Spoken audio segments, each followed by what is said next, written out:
Ladies and gentlemen, me, it's me. Let me stop. All right, I'm gonna get a drink of water and then we're gonna start. Anyways, hey guys, it's your girl Purely Janice. Welcome back to my channel. Woo, that slipped out so fast. I kind of forgot the fact that I haven't said that in so long. Did y'all miss me? Like, do I look different? How are we feeling? How are we doing? Y'all don't know how happy I am to be back and to be filming. Like, this is a moment, y'all. Let me take it in. It's been what, like 2 years, and a lot has happened. Basically, in short, I was just going through a lot. Like, my life was literally in shambles. My mental health was terrible. Just everything was all over the place. It was just a lot. So I decided to just breathe, let YouTube go for a while, and kind of get my life together before I came back. Like, if I could sit around and just film for you guys 24/7, I promise you I would. Like, 9 to 5, literally. But it got to be to the point where I just wasn't even enjoying myself because there was so much going on in my life that was just making it unenjoyable. So now that my life is good, it's great, I'm happy, I'm healthy, I was like, it's time to get back on YouTube because I miss y'all and I miss doing this. So I'm back. Purely Janice is here and here to stay, y'all. So basically, today we are going to be doing a get ready with me / story time. Obviously, if you read the title of the video, you already know kind of what we're going to be doing. But I don't want to get too much into it because it's a really good story. It's funny and it's entertaining. It's just, y'all want to hear this, okay? I promise you want to hear this. It's worth staying for, okay? I'm going to try not to make this video too long, but we're going to do my makeup, do my hair, have a little bit of gossip. It's going to be fun. Like, who wouldn't want to stay around for that? So if that sounds like something that interests you, then grab some popcorn, get your AirPods, have a seat, and let's get started. All right, now we can start. So I did my eyebrows off camera. Not sure if I said that before we're getting into it, but just in case, I did my eyebrows before we got on camera. It's too hot in here to be playing games, so I'm gonna have to cut on my fan. I'm sorry if y'all hear it in the background, but oh, it would never be this loud. Hold on. If y'all see me looking, I have like 3 different mirrors around me, so hopefully you guys are okay with like little to no eye contact because I'm gonna have to pay attention to what I'm doing. But let's get into this story because I'm excited to tell this one. I've actually been wanting to tell this on YouTube for a while now, but I don't know, I haven't been in the mood to tell it. I have to be in the mood to tell this story because it's so good. But anyways, basically I have been going out with this guy since about sophomore year in high school, on and off, and he was like just no good, like no good in every way too. Like, some people are just no good in certain ways. He was just no good altogether. Like, birthdays, Valentine's Day, Christmas would pass, I would never hear from him on those days, would never get anything. But this guy was literally just no good for me in more ways than one. People would always be like, girl, he's cheating on you, or girl, he's ugly, like why are you with him? And my dumb self would just always be like, well, that's my man and he said he didn't do it, so I'm gonna stick by my man. Like, you know, just dumb, you know, just dumb. Senior year comes and he ends up going out of state to go to college, and I decided I wanted to break up with him at that point because I'm like, no, like I already knew what time it was, so I was just like, you know, I want to break up or whatever. But he's like, no, I don't think we need to break up. I can be faithful. Like, you're the only woman in the world I want. Just, you know, really buttering up my little 18-year-old mind, making me think I'm all that. So I would stay with him, right? So he goes off to college. He leaves for about 6 to 8 months. And that entire time, I literally was faithful to this man. Do y'all think he was doing the same? At that time I did. I thought he was doing the same. Fast forward to Thanksgiving, so around November of 2018, it's time for him to come back home to visit. He almost tricked me into buying him a plane ticket back home, and thankfully, I don't know what compelled me to do so, but thankfully I just wasn't down for that at the time. I was just like, what? You've never bought me anything in my life, and you want me to buy for your whole plane ticket back home? Like, no. That was giving me very much motherly duties, and I wasn't his mom. So I was like, no. But I did offer to pick him up from the airport. It was like midnight when he got back. So I told him that he could just stay at my place for the night, and then in the morning I would take him home. Now, mind you, the next day I had work. I worked from about 3 until 11 p.m. every single day. So this was kind of inconveniencing me because I just got off work the day that he got back, and I went straight from work to go pick him up from the airport, and then I had to work the next day as well. But me thinking, you know, I'm in love and I wanted to see my boo, I was just like, let me go pick him up from the airport because I haven't seen him in some months and I missed him or whatever. I go pick him up, he stays the night, whatever. The next morning comes and I drop him off at his house. He lived about 45 minutes away from me, and I live closer to the airport than he did, which is why he stayed at my place that night in the first place. Otherwise, I would have took him home. With it being so late, he lived in a rough neighborhood, and it just wouldn't have been, you know, good for me to drive to his home or back, you know, by myself the night before. I drop him off, he kisses me goodbye, whatever, and we go our separate ways. So I get to work or whatever, and it was just odd to me because that entire time from me dropping him off at home to me getting to work, going back home, getting ready for work, he like hadn't texted me. And it was weird because I usually hear from him periodically throughout the day. So I get to work and I text him and I'm like, hey, what's up? Like, what are you doing? Walk into work. He texts me and he's like, yeah, like I've been busy all day, seeing family, whatever. That man was not seeing no type of family, but I didn't know that at the time. Anyways, he's like, I'm out seeing family, you know, just got back, trying to link up with everybody, whatever. And I understood that. So I'm like, okay, bet, whatever. Just text me when you can. First break goes by and I don't hear from him at all. Still no text, no call, no bark, no bing, no nothing. Still haven't heard from this man. Third break goes by, check my phone, still nothing. At this point, I'm like, okay, something just isn't right. Like, it just wasn't sitting right with me. I was just like, what is going on? Usually, I at least get 3, 4, 5 texts from this man in the midst of the 3 breaks that I get. So just the fact that I wasn't hearing anything at all, my phone didn't boop, beep, or bop, I was like, this is just, no. So after my 3rd break, I decided, okay, once I get out of work, I'm just gonna call or text him and ask him like, what's going on? Why haven't I heard from him all day? Because this is unacceptable. Mind you, we're still supposed to be going out after I get out of work. So I get off work, check my phone, and guess who I have a message from? Just guess. It's him. And guess what the message said? See, that's the funny part. He messaged me. Did I just do my makeup in the wrong order? I did just do my makeup in the wrong order. This is not the order I do my makeup. Wait, is it this the order?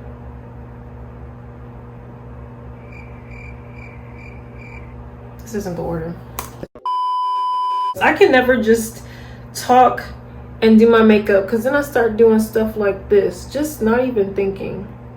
I get a text from him and it says, hey babe, I'm tired, been ripping and running all day. I'm just gonna, you know, lay down, go to sleep, call it a night. I'll talk to you tomorrow.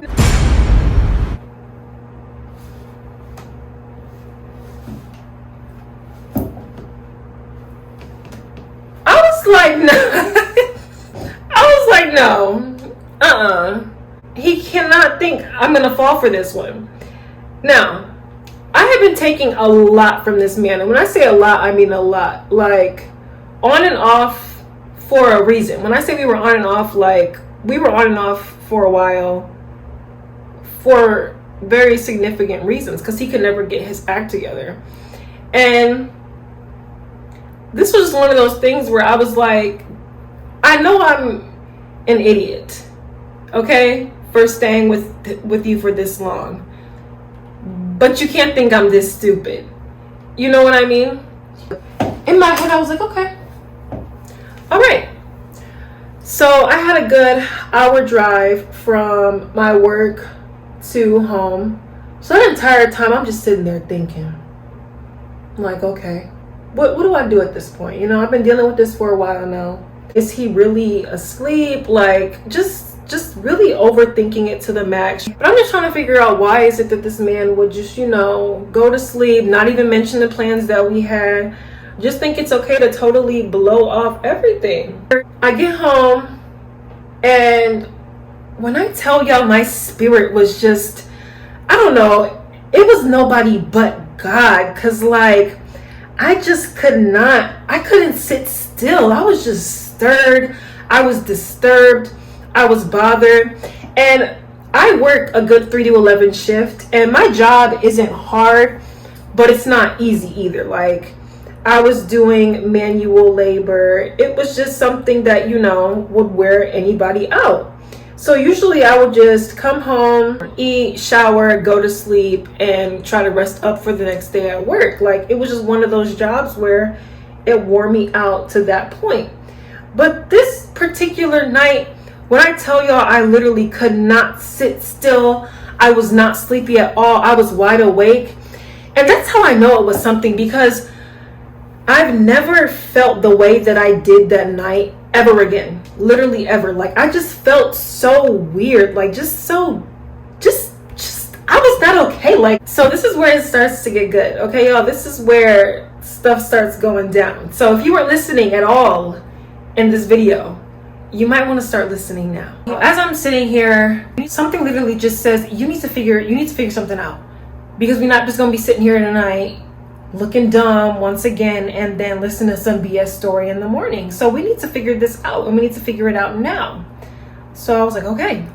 So I literally just go on my phone, start scrolling. I go to Instagram and I look at his DMs, because he had 2 Instagram accounts, and he gave me the password to one of the Instagram accounts. It was the most popular one, so I'm thinking, like, okay, I really don't want the password to the other Instagram account, because there's probably nothing on there. Dumb. I'm looking at the Instagram account anyways, and it just looks too clean. Like, even for me, like, my DMs were full of guys, you know, swiping up hearts. Literally in this DM, it was just him and his boys talking about football, college. Just like, I know you're not this innocent. Like, he was ugly. Let's not be mistaken.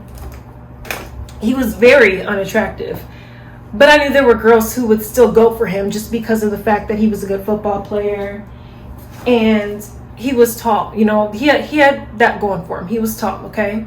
I'm a sucker for 6 feet and over, all right? Y'all know what I'm talking about. Either way, I was just like, why is this DM so plain, so clean, so polished, as if it were fake?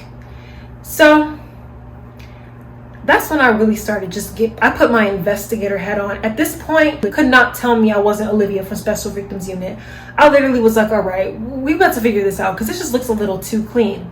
So I start thinking, and I'm like, basically, which social media would give me information as to where he was now, if he isn't where he said he was, what he had been doing all day, and something that I would use to store something if I was up to something I wasn't supposed to be doing.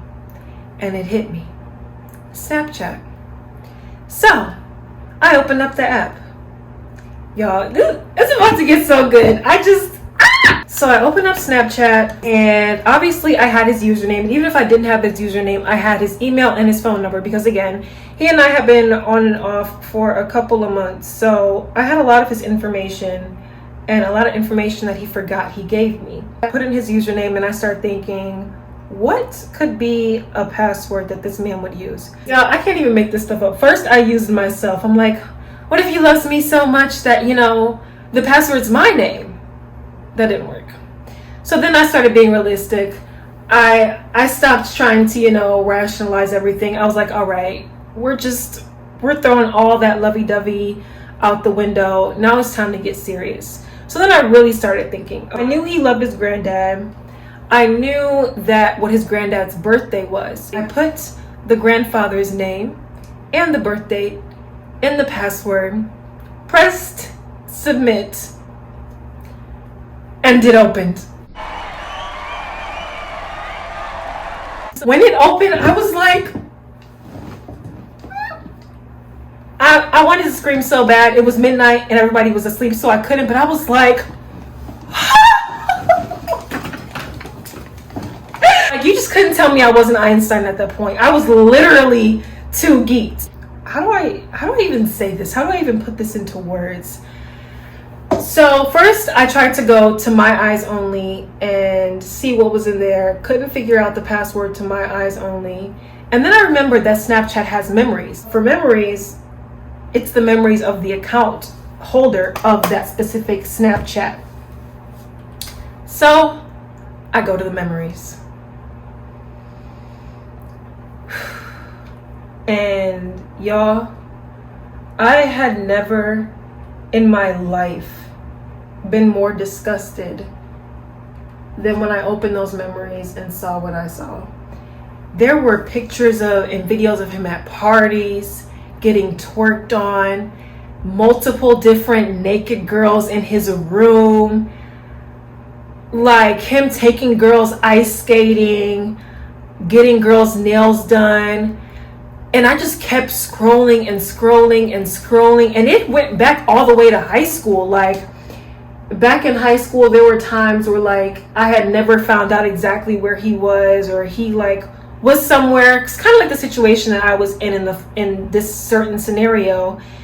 And the memories just made it all add up. So I'm like, wow. So that day, on that time when he said he was here, making me think that I was crazy, you know, for checking in on him and asking him where he was at, he was really here. Or when he went on this trip with these people, he was really on this trip with this person.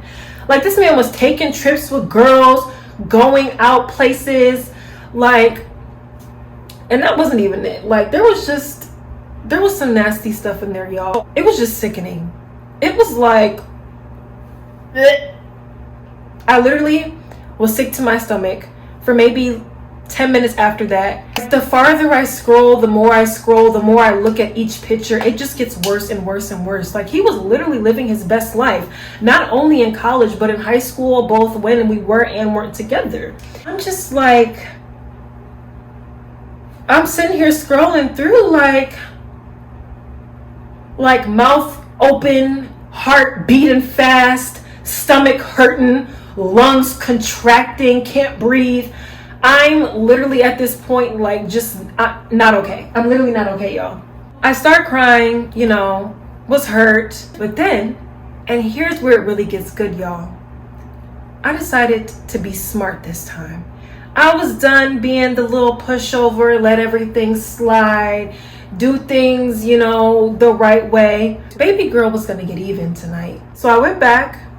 And all those memories I saw of him with different girls, taking different girls out to eat, going ice skating with different girls, videotaping girls getting dressed in his dorm room after, you know, they probably did the nasty. I'm like, all right, let's get to posting on his story. I started off with a blank story. And I said, let's play a game. Blank being the person who this story is about's name ain't. We're gonna keep it PG-13, but blank ain't ish. Okay? It was that. Then I just started posting everything. Within minutes, y'all. I didn't know he had the clout that he did on Snapchat, by the way. Like, he actually had a lot of people on Snapchat. So within like the first 10 minutes, like 40, 50, maybe 60 people had viewed it. His friends were not playing. They were on it. They were like, take this down. This isn't fair. Stop. Whoever this is, you need to take it down now. He's already going through a lot. I was like, well, he should have thought about that. Mind you, these people don't know who it is. No, like, until now, until today when I dropped this video, nobody knew that it was me. I denied it until literally today. And if anybody ever tries to accuse me of it in the future, I'll still deny it, because at the end of the day, I could be talking about anybody because I haven't said any names. Then some of the girls actually started swiping up and saying, hey, this is me, can you take this down? And obviously I was respectful to them because they had no idea. And one of the girls was even nice enough to give me a call. She just opens up the floodgates even more. Y'all, I literally learned more about this man in about 30 minutes than I did in 3 years. I was just learning so much. And at this point, I was proud of myself. I was feeling myself. People were angry, swiping up. People were confused. After speaking with the girl, I'm pretty sure I just responded to anybody else who had anything to say. And after that, I just went to sleep. Now, I should have been smart and changed his password so I could stay in there all night, but I wasn't thinking straight. So to the people who don't understand the extent of what I did, not only did I guess this man's password, but after doing so, I basically exposed him on his own Snapchat story. This was on his story. So his coaches would see this. His cousins would see this. His aunts, his uncles would see this, because for some reason he had those people on his regular Snap. So this wasn't just, his friends seeing it. These weren't people that, he could easily explain this to. He had to explain this to some pretty, important people. And I'm pretty sure he was looking a little dumb trying to do so. Apparently he had his phone turned off because he didn't log back into his Snapchat and log me out until 10 a.m. the next morning. And that is when I heard from him. I would love to tell y'all everything that happened and went down after that. But as you guys can see, I am fully ready. If you guys want a part 2, make sure to comment down below and let me know, and I'll definitely get around to posting that. So guys, this is why you should, try not to turn off your phone if you are going to cheat, because you could be missing out on your own humiliation. Anyways, that's all I have time for you guys today. Thank you so much for watching, and thank you for getting ready with me, chit-chatting, engaging in a little gossip. I hope you guys enjoyed this video. Other than that, I will see you all in my next video. Bye.